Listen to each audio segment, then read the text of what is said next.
En medio del caos por un apagón que mantiene colapsada a Venezuela, el líder opositor Juan Guaidó y el presidente Nicolás Maduro movilizarán este sábado a sus seguidores en una nueva escalada de tensiones en su pugna por el poder.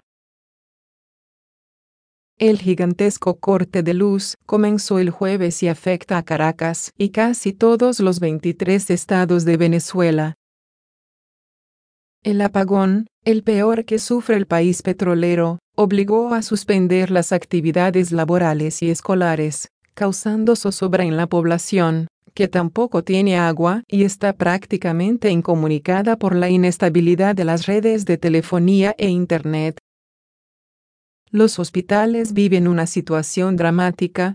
Los que tienen plantas generadoras, las usan solo para emergencias. Los vuelos fueron cancelados y cientos de personas quedaron varadas en el Aeropuerto Internacional Simón Bolívar y otras terminales aéreas. El poquito salado, carnes y verduras, que se tenía se tuvo que cocinar para que no se pusiera malo tan rápido. Dormimos afuera, no tenemos señal, todos los abastos cerrados.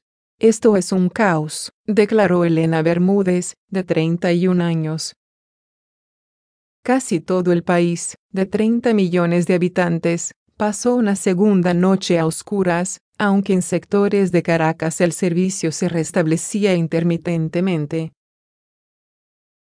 Cacerolas sonaron a ratos en varias zonas de la capital. Convoco a todo el pueblo venezolano a expresarnos masivamente en las calles contra el régimen usurpador, corrupto e incapaz que ha puesto a oscuras a nuestro país, tuiteó la noche del viernes Guaidó, redoblando su llamado a manifestarse en toda Venezuela contra Maduro, a quien el parlamento de mayoría opositora declaró usurpador por considerar su reelección fraudulenta.